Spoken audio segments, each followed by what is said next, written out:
नमस्कार दोस्तों, ठीक हो सारे। तो आज के टेस्ट के पैराजंबल को डिस्कस कर लेते हैं। पैराजंबल और फीलर को डिस्कस करेंगे क्योंकि क्लोज टेस्ट तो हम लोगों ने डिस्कस कर लिया। ठीक है, पैराजंबल को डिस्कस कर लेते हैं। देखो, पैराजंबल करने का सबसे बढ़िया तरीका होता क्या है कि सबसे पहले हमें जो पैराजंबल गिवन है उसका कंटेक्स्ट हमें समझना है कि किस चीज़ के बारे में वो हमें बता रहा है या बताना चाहता है। ठीक है, और दूसरी बात है कि हमें प्रनाउन का यूसेज भी अच्छे तरीके से आना चाहिए, क्योंकि हमें पता है कि प्रनाउन का हम यूज तब करते हैं जब किसी चीज़ की हमें डिनोशन देनी होती है, क्योंकि वो चीज़ पहले हो चुकी है और दूसरा उसके बारे में हमें दूसरी बार कोई जिक्र करना होता है, तब हम प्रनाउन यूज करते हैं। अगर ये दो चीज़ें भी आपको अच्छे तरीके से हैंडल हो पाती हैं, अप्लाई कर पाते हो, तो पैराजंबल बहुत ईजीली आप कर पाओगे। देखो हम लोग यहाँ पे करेंगे इसके अंदर। देखो फर्स्ट वाला है, पढ़ते हैं एक बार। कह रहा है take for example the market for learning dancing.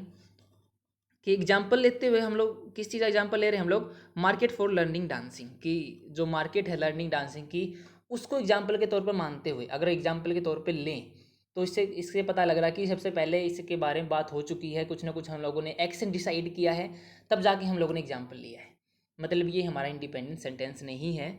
आगे पढ़ते हैं, बी में कह रहा है this could never happen if there was a central board of dancing education. अब देखो ये वर्ड यूज हुआ हमारा दिस।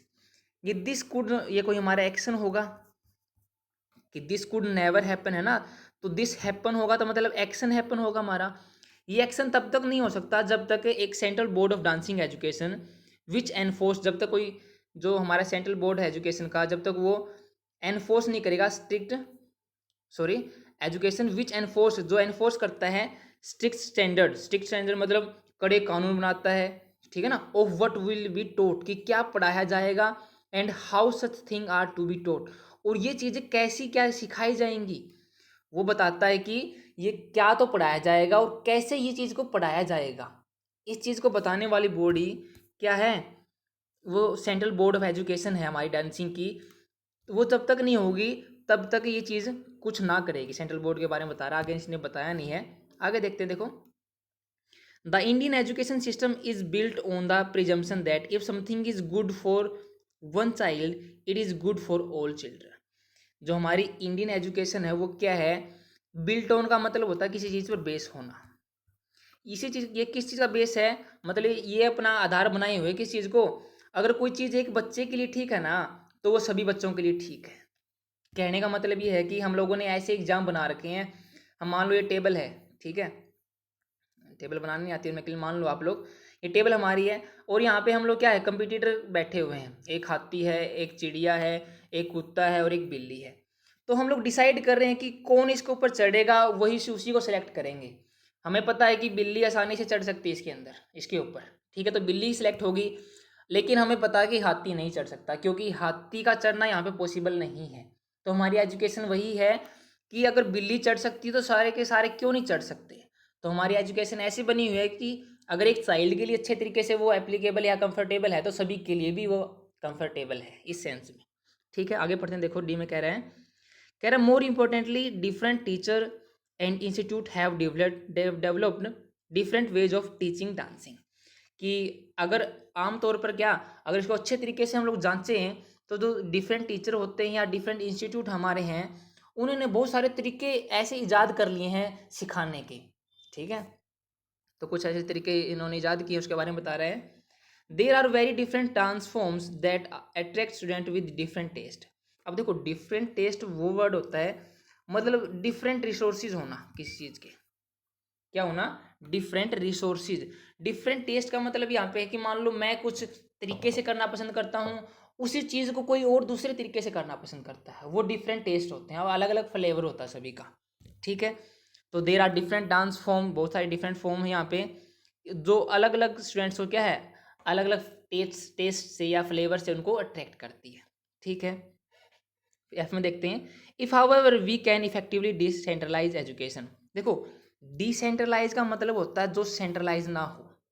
मतलब ये अगर हम लोग एक सेंट्रल बोर्ड हम लोगों ने बना रखा है, तो इसको क्या है, डिसेंट्रलाइज करना, मतलब अलग अलग जगह पर करते हैं बोर्ड को, एक बोर्ड हमें नहीं बनाना है। कहने का मतलब ये है, अगर इस काम को हम इफेक्टिवली कर पाएँ, और अगर government did not obsessively control. Obsessively का मतलब होता है किसी चीज़ में ज़्यादा टाइम लेना, taking too much time, taking too much time, वो होता है ऑब्सेसिवली। ऑब्सेस वर्ड होता है ना, ऑब्सेस। ओबेस वर्ड देख लो, ओबेस का मतलब होता है क्या, फैटी, तो वहाँ से ये बना है, ठीक है ना। तो जो ज़्यादा टाइम ले, अगर गवर्नमेंट ज़्यादा टाइम ना ले इसको कंट्रोल कर ले में, what would be the syllabus, क्या की सिलेबस क्या होगा, and what will be the method of instruction, की इंस्ट्रक्शन कैसे पढ़ाया जाएगा syllabus. There could be an explosion of new and innovative courses. तो अगर ये चीज़ें हमारी इंप्लीमेंट हो जाती हैं तो यहाँ पे क्या है, एक एक्सप्लोजन हो जाएगा, क्या है, एक बोम्बार्डमेंट हो जाएगा, एक धमाका हो जाएगा, एक लहर आ जाएगी किस चीज़ की, न्यू एंड इनोवेटिव कोर्सेज की, जो क्या है नए, और जिसमें क्या हमारी स्किल्स क्या क्या यूज होगा, वो कोर्सेज यहाँ पे इंक्लूड हो जाएंगे। गियर्ड टुवार्ड्स, देखो गियर्ड का मतलब, गियर का मतलब है किसी चीज़ की तरफ बढ़ते रहना, वो किसकी तरफ बढ़ेंगे, serving various riches of learners.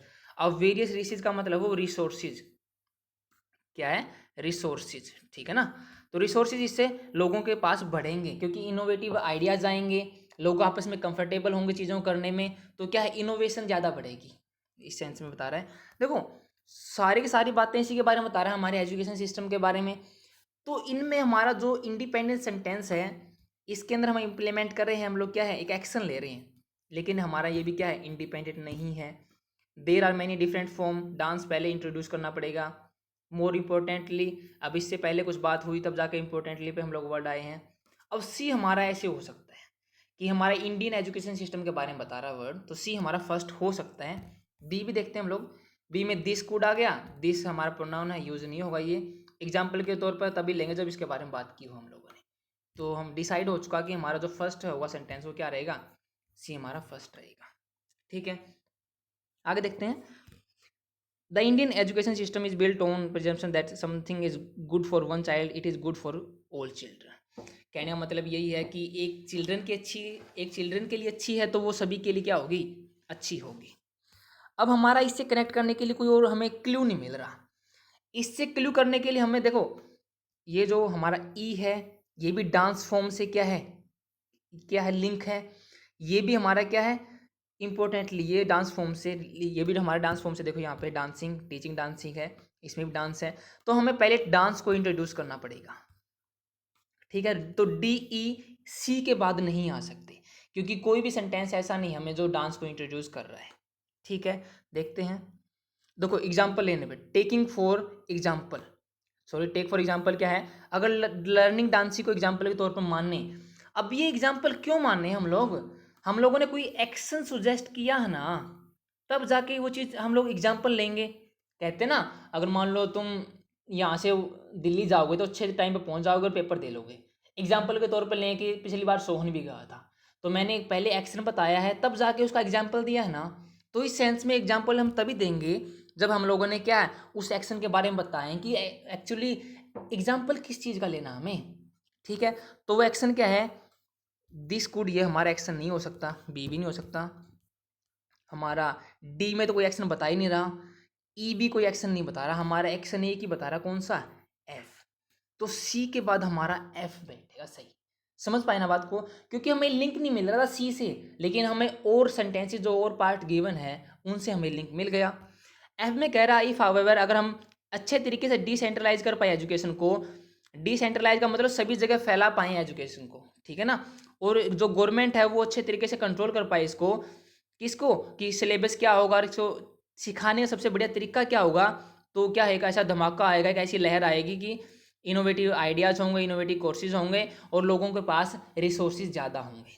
तो ये क्या है, एक एक्शन सुजेशन दिया यहाँ पे, इफ़ दिया ना, इफ़ क्या एक कंडीशन होता ना, क्या होता है, कंडीशन को शो करता है, तो ये क्या एक सुजेशन देता है, अगर ये चीज़ होती है तो क्या होता है। एफ के बाद देखो, सभी में डांसिंग एजुकेशन आया है, इसमें भी डांसिंग एजुकेशन, तो बाकी चार बच गए ना हमारे, चारों चारों डांसिंग एजुकेशन से रिलेट कर रहे हैं, और हमारा ए है जो इसको इंट्रोड्यूस करवा रहा है, समझ पाए बात को। तो क्या है, सबसे पहले आएगा क्या, ए। तो सी के बाद हमारा एफ आ गया, और एफ के बाद क्या आएगा, ए आएगा। Take for example learning dancing ले लिया हम लोगों ने। अब एग्जाम्पल हम लोगों ने ले लिया, अब दिस कुड नेवर हैपन, अब दिस कुड नेवर हैपन, अब देखो ये भी क्या है, डांसिंग वाला कोई एक्शन होगा, क्या होगा, डांसिंग वाला ही कोई एक्शन होगा जो यहाँ पे यूज हुआ है। तो हम लोग ए के बाद बी को नहीं ले सकते, क्योंकि ए तो कोई एक्शन बता नहीं रहा, अब बात बचती है हमारे पास किसकी, बचती बात डी और ई की। ठीक है, हम लोग ए के अंदर ले रखा हम लोगों ने एग्जाम्पल की, एग्जाम्पल ले रहे हैं हम लर्निंग डांसिंग को। There are very different dance form that attract student with different tastes, more importantly different teachers and institute have developed different ways of teaching dancing. देखो हमारा जो डांसिंग टीचिंग है ना, teaching dancing sorry teaching dancing, इसके बारे में थोड़ा और इलेबोरेट करते हैं हम लोग, क्योंकि जो हमारा ई है वो से थोड़ा बहुत और बता रहा है कि यहाँ पे बहुत सारी डांस फॉर्म्स है, बहुत सारी जो अलग अलग टाइप के लोगों को क्या करती हैं, अट्रैक्ट करती हैं। तो इससे थोड़ा लिंक कर रहा है ये, क्योंकि हमें मान लो कोई चीज़ टर्म्स हम लोगों ने इंट्रोड्यूस की है तो सबसे पहले उसकी डेफिनेशन देंगे ना हम लोग, तो ई काइंड ऑफ उसकी डेफिनेशन दे रहा है यहाँ पे। तो ये क्या है, ए के बाद हमारा क्या बन गया, ए के बाद ई बन गया हमारा, समझ में आएगी। ठीक है, ऐसे जोड़ते चलना हमको। ई के बाद देखो हमारे पास बचते हैं डी या बी, क्योंकि हम लोगों ने सी एफ ए ई तो हम लोगों ने जोड़ लिया। अब बचता हमारा डी आएगा या बी आएगा, इनमें से देखते हैं कौन सा पहले आएगा। अब देखो डी को देखें हम लोग, मोर importantly different teachers and institute have developed different ways of teaching dancing. और इम्पोर्टेंटली और मतलब और इम्पोर्टेंट लेते हुए काइंड ऑफ ऐसा है कि डिफरेंट टीचर्स हैं वो क्या हैं, and institute have develop different ways of teaching dancing, कि क्योंकि अलग अलग तरीके वैसे ही हैं और अलग अलग टेस्ट सभी का है। तो इसके कारण हुआ क्या है कि जो अलग अलग इंस्टीट्यूट हैं उन्होंने अपने अपने अलग अलग तरीके बना लिए हैं। मान लो हम लोग इंग्लिश सीख रहे हैं, तो हम लोग जैसे हमारा एसके इंग्लिश क्लासेस सेंटर है, तो वहाँ पे इंग्लिश कराने का तरीका अलग है, क्योंकि हमारा टेस्ट अलग है। या और हम लोग बच्चों का टेस्ट समझते हैं कि बच्चों को समझ में कैसी आएगी। लेकिन कहीं और करना चाहो, बिहार में करना चाहो, बेंगलोर में करना चाहो, तो इंग्लिश को तो कराने का तरीका अलग ही मिलेगा। तो इस सेंस में बात कर रहा है। तो ई के बाद हमारा क्या बन रहा है, टी बन रहा, जो कि बिल्कुल अच्छे तरीके से कनेक्ट हो रहा है इससे, क्योंकि डिफरेंट टीचर हैं और डिफरेंट इंस्टीट्यूट हैं। वो क्यों आए हैं, क्योंकि सभी का टेस्ट क्या है, डिफरेंट है। समझ पाए बात को। तो हमारा क्या आएगा, ई के बाद डी हमारा बनेगा। और डी के बाद देख तो दिस कुड नेवर हैपन, ये तब तक नहीं हो सकता जब तक एक सेंट्रल बोर्ड है जो हमारा क्या है, स्ट्रिक्ट हमारा जो स्टैंडर्ड बनाता है और क्या सिखाएगा और क्या सिखाना चाहिए इनको बताने वाला, जब तक वो हमारा जो बोर्ड है वो अच्छे तरीके से काम नहीं करेगा तब तक ये चीज़ नहीं हो सकती। ये हमारा जो कंक्लूडिंग पार्ट है ना, बी, कंक्लूजन निकालता है ये हमारा। ठीक है ना, क्या निकालता है, कंक्लूजन निकालता है। तो कंक्लूजिंग वाला हमारा एंडिंग ही तो पार्ट होता है। इसके अंदर थोड़ा और एक सेंटेंस और आना चाहिए था जो इसने नहीं दिया, क्वेश्चन बना रखा भाई। ठीक है ना, थोड़ा एक चीज़ की और जरूरत थी यहाँ पे, थोड़ा और कि वो क्या करेगा, इस सेंस में यहाँ पे नहीं दिया, लेकिन हमें पता लग गया, हमें सेंस मिल चुकी है। तो हमारी सीक्वेंस क्या बनी थी, सी एफ ए डी ई और बी, सॉरी मैंने गलती लिख दिया शायद, क्या बना, सी एफ ए के बाद हम लोगों ने क्या लिया था, ई लिया था, ई डी और बी। हाँ, C F A E D B हमें सीक्वेंस मिल गई है, तो हम क्वेश्चन आसानी से कर पाएंगे। देखो इतना मुश्किल नहीं था, बस आप लोगों को कंटेक्स्ट समझना था, कंटेक्स्ट किसके बारे में है। ठीक है, तो देखते आगे, देखते हैं हम लोग क्या करना, हमको आगे करने हमें फिलर। देखो पढ़ते हैं फिलर को। Calcutta dash one of the most dash periods of the states political history, कि कलकत्ता है। देखो पूरे पूरे सेंटेंस के अंदर हमारे पास वर्ब नहीं आई, वन ऑफ द डैश, तो यहाँ पे हमें क्या मिलेगा, हमें यहाँ पे वर्ब देनी पड़ेगी कि कलकत्ता है कईयों में से एक, तो है वो वर्ब, वो है क्या होता है, वर्ब देनी होती है हमें। ठीक है, तो फर्स्ट वाले में वर्ब आएगी। One of the most periods, periods के यहाँ पे क्या है, नाउन है। मोस्ट क्या एक एडजेक्टिव होता है, तो नाउन से पहले और एडजेक्टिव के बाद क्या आ सकता है, हमारा एक एडजेक्टिव ही आ सकता है, क्योंकि मोस्ट एक सुपरलेटिव है, तो उसके लिए हमारा कोई दूसरा एडजेक्टिव आएगा जो यहाँ पे आएगा। तो फर्स्ट वाले में हमारी वर्ब आएगी, दूसरे वाले में क्या आएगा, एडजेक्टिव आएगा। कहने का मतलब ये है कि सेंस थोड़ी ऐसी मिल रही कि कलकत्ता उनमें से एक है, उन जो जिसने टाइम्स को पता नहीं क्या है, स्टेट पॉलिटिकल हिस्ट्री की पॉलिटिकल हिस्ट्री जिसके अंदर इंक्लूड है, ऐसा कुछ इसने कलकत्ता ने दिखाया है, कुछ ऐसा है। ठीक है, देखते हैं हम लोग। फर्स्ट वाला वर्ड है परपाउंड, परपाउंड, और सेकंड है कैची। कैची का मतलब देखो, कैच का मतलब होता है पकड़ लेना। कैची आइडियाज होते हैं जनरली, आप लोगों ने देखा होगा। कैची आइडियाज वो होते हैं या कैची एडवाइसेज होती हैं, वो चीज़ ये होती है कि जल्दी याद हो जाती हैं, जल्दी हमें कैच कर पाते हैं चीज़ों को, जिनको हम जल्दी मेमोराइज कर पाएँ उनको क्या कहेंगे, कैची कहेंगे हम लोग। ठीक है, तो कैची पीरियड्स, टाइम को हमें कैच करना है क्या, कोई सेंस नहीं दे रहा। कैची हम लोग जनरली क्या है आइडियाज़, क्या हमारी सजेशंस, एडवाइसेस, इनके लिए यूज़ करते हैं जो जनरली हम लोग जल्दी याद कर पाएँ। तो इससे थोड़ा पता लग पाएगा कि फर्स्ट वाला नहीं होगा, लेकिन हम लोग परपाउंड का मतलब ही समझते हैं। परपाउंड का मतलब होता है कि ऐसी थ्योरी या ऐसे बिलीफ्स क्या है सुजेस्ट करना अगले को कि यार तेरे लिए ये बढ़िया है और तू ये करके देख ले। सामने वाले को कंसिडरेशन के लिए छोड़ देना। सामने वाला कहता है यार तैयारी करनी है, क्या करूं, तो मैं कहूँ यार कम से कम तुम रीडिंग तो स्टार्ट कर ले। तो मैंने क्या किया, आई परपाउंडेड ए एडवाइसेस, क्या मैंने उसको सलाह दी कि कम से कम तुम रीडिंग तो कर ले, बाकी उसी का काम है भाई करे या ना करे। मैंने कंसिडरेशन के लिए उसको एक चीज़ बता दी, वो मैंने क्या किया, परपाउंड किया उसको। तो यहाँ पे भी क्या है, मैं कोई चीज़ बता नहीं रहा, कोई क्या है उसके सामने सुजेस्ट नहीं कर रहा, कलकत्ता सुजेस्ट नहीं कर रहा भाई, तो फर्स्ट वाला ऑप्शन नहीं आएगा। सेकंड है सा एंड मोडेस्ट। देखो सा एक तो हमारी वर्ब होती है सी, सा, सी। एक होती है सा, देख लो, सा, साड और साड। ये सी सा चीज आप जानते हो, देखना होता है। ये सा होता है हमारा किसी भी पीस को काटना, जानते हैं ना, मतलब वुड के जनरली सा वर्ड यूज होता है, वुड के या लोहे के पीसेस को काटने के लिए वर्ड होता है यूज सा। ठीक है, तो हम लोग क्या है, वन ऑफ द मोस्ट काट रहे हैं क्या किसी चीज को, या किसी चीज को अलग कर रहे हैं, नहीं यार। One of the modest period, अरे मोडेस्ट क्या होता है, देखो मोडेस्ट और हम्बल ये दो अलग अलग टाइप के वर्ड हैं। ठीक है, मोडेस्ट का हम लोग और हम्बल में डिफरेंस देखो, यहाँ पे मोडेस्ट है, यहाँ पे हम्बल, ये दोनों है। आगे वाला ले लिया मैंने ये ऑप्शंस का। मोडेस्ट वो वर्ड होता है जो हमारी क्या है ईगो के लिए यूज होता है, मतलब बंदा क्या है ईगो में नहीं रहता, बिल्कुल भोला भाला टाइप में है और मन पे नहीं लेता बात। छोटे बड़े में मतलब क्या है, कई बार क्या होता है कि जो अमीर लोग हैं और फिर भी गरीब की मदद करते हैं, उनके साथ उठते बैठते हैं, वो मोडेस्ट होते हैं। ठीक है ना, और हम्बल क्या है, हमारा बिहेवियर कैसा उनके साथ। ठीक है ना, वो बिहेवियर हम्बल है मतलब विनम्र है, हम्बल होता है बिहेवियर के लिए यूज, और मोडेस्ट होता है हमारा ईगो के लिए, कि ईगो कैसी लड़के की कि अंदर से सोचता कैसा है लोगों के बारे में, वो हम्बल होगा, सॉरी मोडेस्ट होगा वो। ठीक है ना, तो हम्बल बिहेवियर के लिए और मोडेस्ट उसकी ईगो के लिए, अंदर की सोच के लिए। ठीक है, तो मोडेस्ट टाइम तो होगा नहीं यार, कि सा उसने क्या है देखा है modest time of state political history, नहीं यार। मोडेस्ट तो हम लोग जनरल बंदों के लिए यूज करते हैं। पीस वाला पीसफुल टाइम हो सकता है, पीसफुल पीरियड हो सकता था यहाँ पे मोडेस्ट की जगह, तो सेकंड हमारा ऑप्शन नहीं बनेगा। सी देखते हैं अंडरवेंट एंड हम्बल। अब हम्बल देखो कैंसिल तो वैसे ही हो चुका क्योंकि हम्बल पीरियड नहीं होगा, पीसफुल पीरियड या हम्बल मैन या हम्बल बिहेवियरी सेंस में यूज करते हैं, हम्बल हम्बल पीरियड नहीं होगा। अंडरवेंट होता है कि चेंज के, देखो अंडरगो इन चेंज होता है, अगर हम लोग थोड़ा फ्रेश पढ़ें तो अंडरगो ए चेंज, ये एक फ्रेज होता है कि क्या है चेंज का होना या उसके अंदर प्रोसेस के अंदर चले जाना, वो होता है अंडर। एक्सपीरियंस करना भी होता है इसका मतलब, क्या होता है एक्सपीरियंस करना। ठीक है, तो क्या है कलकत्ता ने एक्सपीरियंस किया है one of the most humble periods of the state political history, ये भी हो सकता है भाई थोड़ा बहुत। अगर हम्बल को मान लो एडजेक्टिव के रूप में यहाँ पे लें तो हम्बल पीरियड को थोड़ा बहुत लें कि अच्छा पीरियड्स है, लेकिन पीरियड कैसा जिसने अच्छे तरीके से बिहेव किया है, अच्छे तरीके से उसने क्या है उसको मतलब चार चांद लगा दिए कलकत्ता को, थोड़ा मान लेते हैं, मान लो थ्री को हम लोग थोड़ा साइड में रखें, थोड़ा बड़ा कर ले इसको, अच्छे तरीके से कर पाएंगे।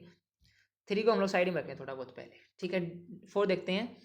Calcutta exposed one of the most severe periods of the Calcutta's sorry states political history. अब एक्सपोज किए इसने, इसके पास सबूत थे कलकत्ता के पास कि भाई ये पीरियड पॉलिटिकल हिस्ट्री हमारी है, और ये पन्नों में देख लो क्या हमारे साथ दिक्कत हुई, ये देखो ये लिखा हुआ, ये लिखा हुआ, एक्सपोज किया है सीवियर पीरियड्स को। अरे नहीं, सीवियर पीरियड्स को एक्सपोज नहीं कर सकते, वो चीज़ तो है ही, समझ पाए ना बात को। तो यहाँ पे एक्सपोज जो वर्ब आई है ना, ये थोड़ा क्या सेंस नहीं क्रिएट कर रही कि एक्सपोज किया उसने, नहीं यार कोई सीक्रेट होता तो एक्सपोज करते ना, कोई आगे कोई सीक्रेट वाली तो बात है ही नहीं। एक्सपोज तो हम लोग सीक्रेट करते हैं ना जो लोग नहीं जानते हो, तो हमारा एक्सपोज ये वाला ऑप्शन भी नहीं बनेगा। फिफ्थ देखते हैं।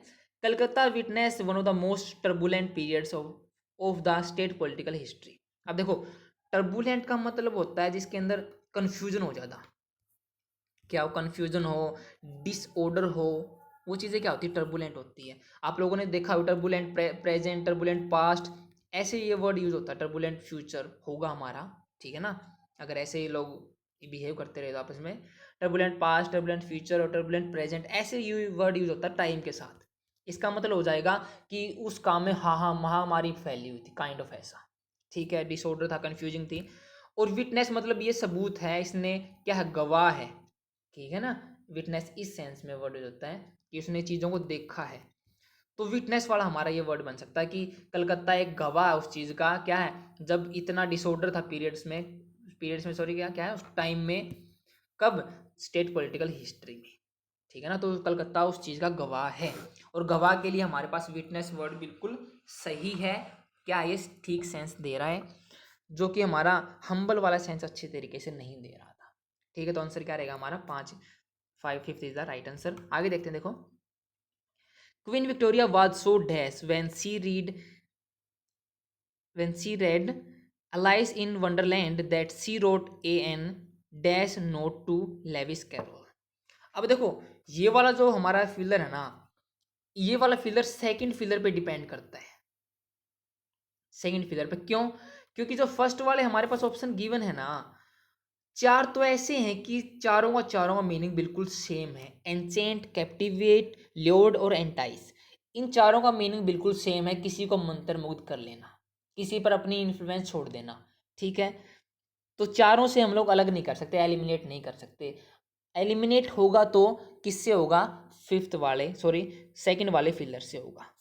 फिफ्थ वाले में नॉन प्लस्ड, क्या वो नॉन प्लस्ड हो गई, मतलब क्या कंफ्यूज हो गई जब उसने ऐसे नोवेल कोई किताब इसको पढ़ा और उसने लिखा नोट टू स्पेक्यूलेटिव। स्पेक्यूलेटिव होता है हम लोग अंदाजा, स्पेक्यूलेशन वर्ड होता है ना हमारा, स्पेक्यूलेशन का मतलब होता है अंदाजा लगाना, और स्पेक्यूलेटिव होता है कंजेक्चरल।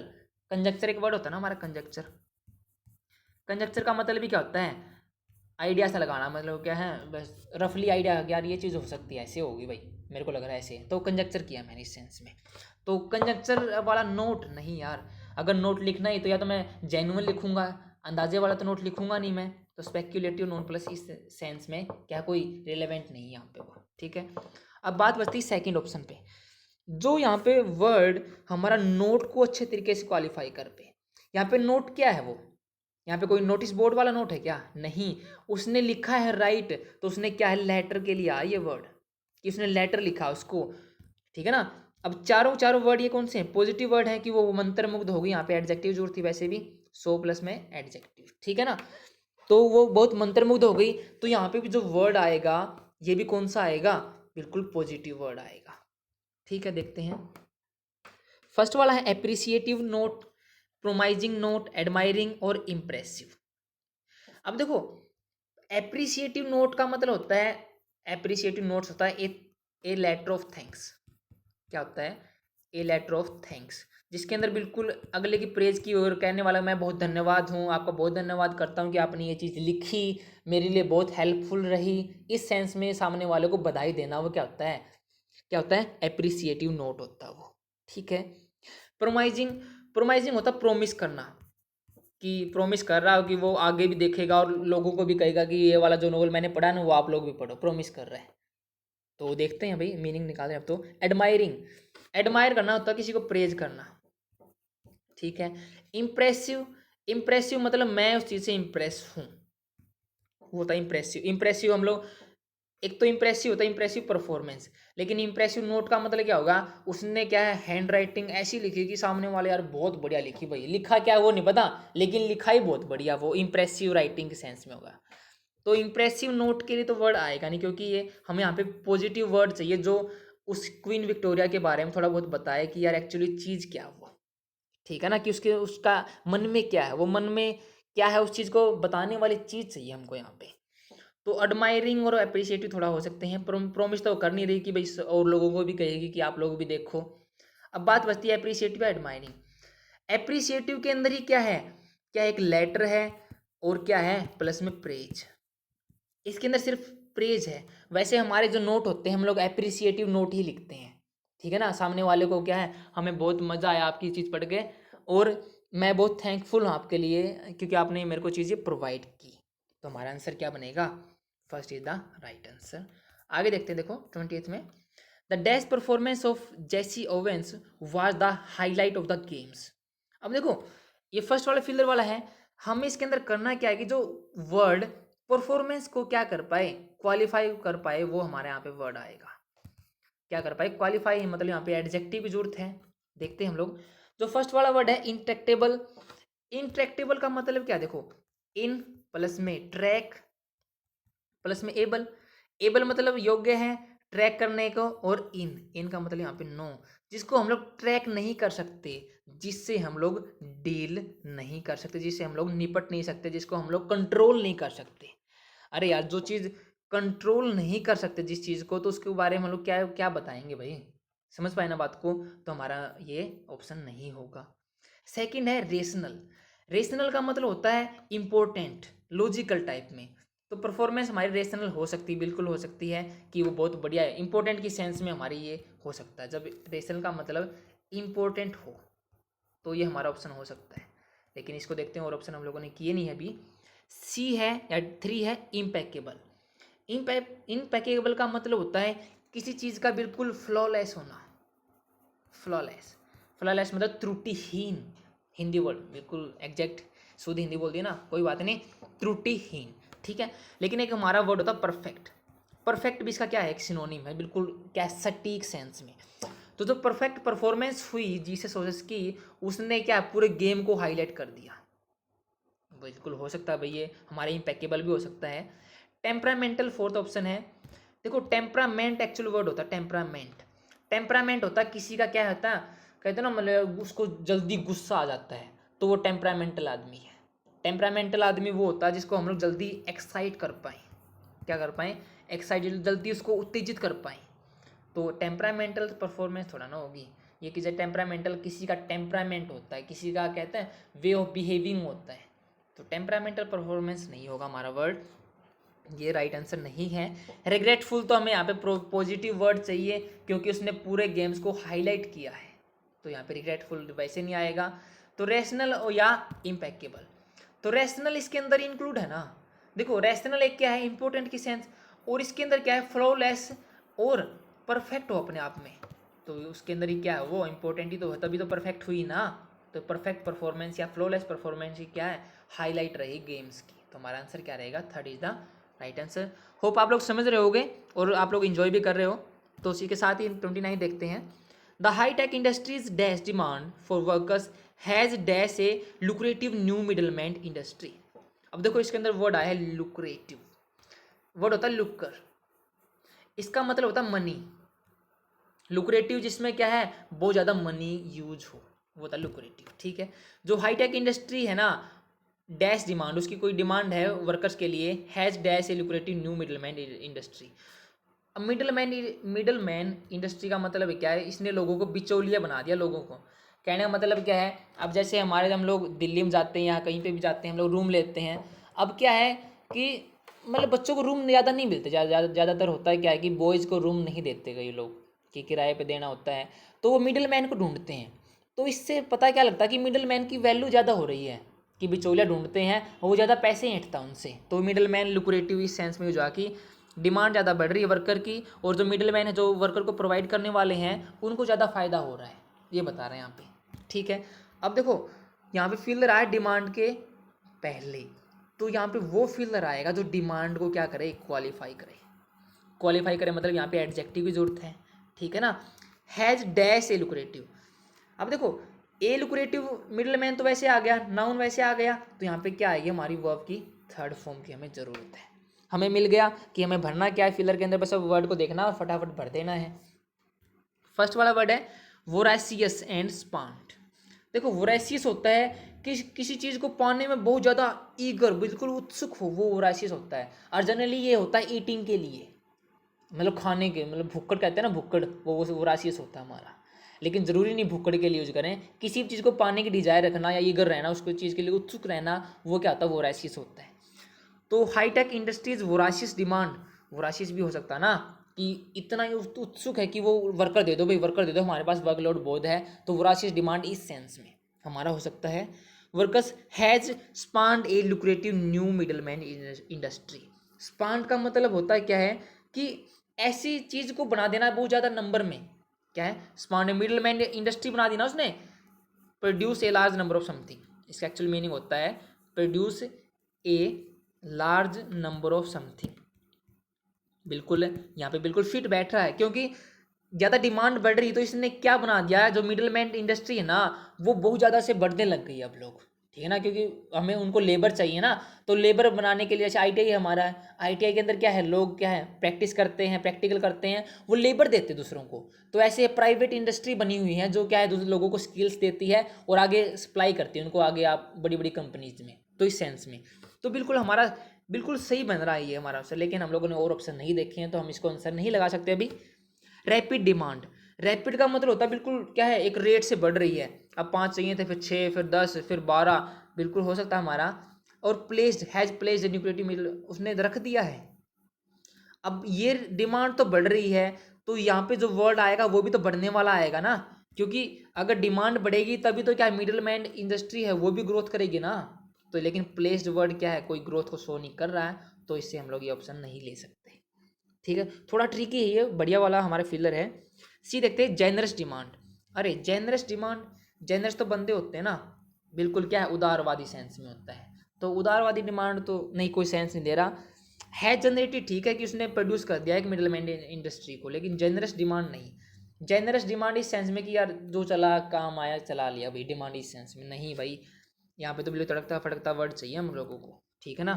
तो फोर देखते हैं, हस्ड। फोर्थ क्या है, हस्ड और ट्रिगर्ड। ट्रिगर्ड देखो, हस्ड का मतलब होता है किसी चीज को शांत करा देना, क्या है काम बना देना, अगले को शाम को क्वेटन कर देना, क्या देना, क्वेटन कर देना सामने वाले को, तो ये भी होता है हस्ट करना। लेकिन यहाँ पे डिमांड को थोड़ा ना क्वेटन करना, कम थोड़ा ना करना उसको, तो बिल्कुल बढ़ने वाली बात आ रही है ना यहाँ पे, क्योंकि मिडल मैन इंडस्ट्री बड़ी है या उस चीज़ को जनरेट हुआ तो डिमांड बड़ी होगी तब जाके मिडल मैन इंडस्ट्री आई है ना। तो यहाँ पे क्या हस्ट एक क्या है, बिल्कुल अप्रोप्रिएट आंसर नहीं है, क्या है ये डिसअप्रोप्रिएट है यहाँ पे, तो ये भी हमारा ऑप्शन नहीं हो सकता। ट्रिगर का मतलब होता है किसी चीज़ की को बढ़ा देना, तो यहाँ पे ट्रिगर ठीक है, लेकिन यहाँ पे फर्स्ट वाले में हस्ड वर्ड बिल्कुल ठीक नहीं है, इसलिए भी कैंसिल हो जाता है। फिफ्थ वाला देखते हैं, इम्पार्सल डिमांड और इम्प्लीकेट। अरे यार ये वर्ड इम्प्लीकेट ने फिर उलझेड़ा कर दिया, और इम्प्लीकेट का मतलब ही क्या होता है, उलझेड़ा, क्या होता है उलझेड़ा। मैंने थोड़ा इसका हिंदी मीनिंग लिया, लेकिन एक्चुअल क्या होता है, किसी चीज़ को आरोप लगाना, किसी को क्या है दुविधा में डालना होता है इम्प्लीकेट करना, ठीक है ना। देखो प्लीकेट होता है ना वर्ड, प्लीकेट किसी को शांत करना, इम मतलब नो, किसी को शांत नहीं करना, उसको सामने वाले को कहाँ डालना, दुविधा में डालना है।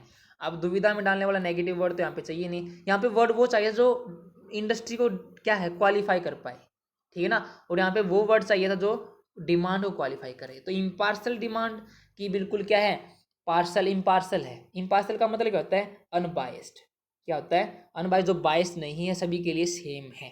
तो डिमांड तो ठीक है, लेकिन यहाँ पे इम्प्लीकेट क्या है, इम्प्लीकेटेड वर्ड बिल्कुल ठीक नहीं है, तो ये भी हमारा आंसर नहीं रहेगा। एक ही आंसर हमारा क्या, एक ही ऑप्शन है, वोरासिस एंड स्पांट। तो आगे बढ़ते देखो लास्ट क्वेश्चन की तरफ। It is a fact that once action should not dash on the freedom of others और कोज इनकन्वीनियंस। कहने का मतलब एक फैक्ट है ये, क्या ये एक फैक्ट है कि किसी के एक्शन है ना, शुड नॉट वो नहीं होने चाहिए दूसरे की फ्रीडम पर, और दूसरे को क्या है असुविधा भी ना दे। किसी को मतलब ऐसा नहीं करना चाहिए कि दूसरे को क्या है दुख पहुंचे, या दूसरे को क्या है उससे दिक्कत हो और अगले को नुकसान भी ना हो, ऐसा काम किसी को नहीं करना चाहिए, ये क्या है फैक्ट है, ठीक है ना।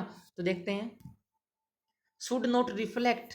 रिफ्लेक्ट करने का मतलब होता है, देखो मान लो कोई अच्छा पढ़ता है, उसके अच्छे नंबर आ गए, और मेरे अंदर भी क्या डिजायर हुई कि यार मेरे को भी अच्छा पढ़ना है और मेरे को भी अच्छे नंबर लेने आए थे, तो उस मेरे को भी अच्छे नंबर लेके आने हैं, तो जो उसकी अच्छाइयाँ थी ना वो मेरे से क्या रिफ्लेक्ट कर पाई, मेरे से क्या है मेरे अंदर आने की कोशिश की, मेरे अंदर आने की कोशिश इस सेंस में कि जो उसकी आइडियाज थे, जो उसकी सोच थी, वो मेरे को रिफ्लेक्ट कर गई, मेरी सोच भी उसने बदल दी, इस सेंस में रिफ्लेक्ट करना है।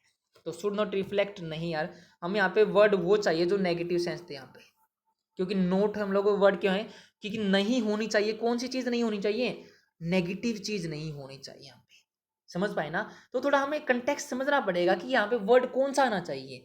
नोट आया है तो यहाँ पे शुड सेंस वैसे आया है, तो शुड हमेशा आता है चीज़ बढ़िया के लिए, लेकिन नोट आया है तो नोट के आगे चीज़ भी नेगेटिव आएगी, कि वो चीज़ नहीं होनी चाहिए। कौन सी चीज़ अच्छी चीज़ या नेगेटिव चीज़ नहीं होनी चाहिए, नेगेटिव चीज़ नहीं होनी चाहिए ना, तो नेगेटिव वर्ड आएगा, लेकिन रिफ्लेक्ट क्या है पॉजिटिव वर्ड सेंस देता है, ये नहीं होगा। इम्पेंड, देखो इम्पेंड होता है, पेंड का मतलब क्या होता है, पेंडिंग है ना, इम्पेंड जो क्या है दूसरे पे क्या है, मतलब चीज़ें डिले करता रहे, इम्पेंडिंग वर्ड होता है ना, इम्पेंडिंग। इम्पेंडिंग मतलब जो चीज़ें रहना बाकी है। शुड नॉट इम्पेंड ऑन फ्रीडम, अरे मतलब क्या, डिले नहीं करना चाहिए फ्रीडम पे। ये तो कोई सेंस दे ही नहीं रहा यहाँ पे, कोई सेंस ही नहीं इम्पेंड की तो, ठीक है ना। ये बिल्कुल यहाँ क्या है, इसको एलिमिनेट कर देते हैं वैसे ही। थर्ड है ओवर सैडो। ओवर सैडो का मतलब, सैडो का मतलब डार्कनेस ओवर किसी के ऊपर, तो कास्ट ए ग्लूम होता है ना वर्ड एक, कास्ट ए ग्लूम। कास्ट ए ग्लूम का मतलब होता है किसी को मतलब क्या है, अंधेरे में झोंक देना। तो किसी should not, caste should not overshadow own, लेकिन ओवर सैडो क्या है, ये कोई प्रीपोजिशन नहीं लेता, क्योंकि ओवर क्या यहाँ पे प्रीपोजिशन आ गया ना। एक्चुअल में ओवर सैडो कैसा वर्ड था, सैडो ओवर, क्या होता है, सैडो ओवर, सैडो ओवर ऐसा वर्ड था, लेकिन हम लोगों ने नाउन बना दिया इसको ओवर सैडो। हमारे होते हैं ना वर्ड, जैसे क्या होता है, टेक इन होता है एक्चुअल वर्ड, वर्ब प्लस में प्रीपोजिशन, लेकिन हमें नाउन बना दिया इनटेक। मीनिंग बिल्कुल सेम है दोनों का, लेकिन ये यहाँ पे वर्ब है, यहाँ पे क्या है, एक नाउन का काम कर रहा है। समझ पाए आपको, राइट आउट होता है ऐसे ही आउट राइट होता है, तो ऐसे ये चीज़ें वर्क करती हैं। तो ओवर सैडो भी क्या है, कोई प्रीपोजिशन नहीं लेगा, ये में हमारा नहीं होगा, ये भी नहीं होगा, ये भी नहीं होगा। इरोड या इम्पींज, इरोड होता है कि किसी चीज़ का डिस्ट्रॉय हो जाना ग्रेजुअली, ग्रेजुअली का मतलब धीरे धीरे, ग्रेजुअली डिस्ट्रॉय हो जाना चीज़ का, ठीक है। तो हमें should not Erode on the freedom नहीं है, ये क्या, ये इरोड जनरली लेती क्या, इन लेती, हमारा ओन नहीं लेती, ठीक है ना। किसी चीज़ को, फ्रीडम को हमें ख़त्म भी नहीं करना है, और हमें इनकन्वीनियंस कोज भी नहीं करनी है। हम अगर हमें इन पाँचों का मीनिंग पता होता ना, तो आराम से जाते लगा देते, कौन सा आएगा, इम्पीज ऑन समथिंग होता है वैसे भी हमारा। इम्पीज ऑन समथिंग का मतलब क्या है, have a effect on something, have a effect, लेकिन इफेक्ट भी कैसा, नेगेटिव इफेक्ट होना, ठीक है ना। किसी का नेगेटिव इफेक्ट होना किसी चीज़ पर, वो चीज़ नहीं होनी चाहिए, शुड नॉट इम्पीज ऑन, ठीक है ना। थोड़ा प्रीपोजिशनल गेम था, वो थोड़ा वोकैबुलरी का गेम था, तो हमारा क्या आएगा, fifth is the right answer. Hope आप लोगों ने इस सीट को या इस टेस्ट को एंजॉय किया होगा। तो इसके साथ साथ थैंक यू फ्रेंड्स।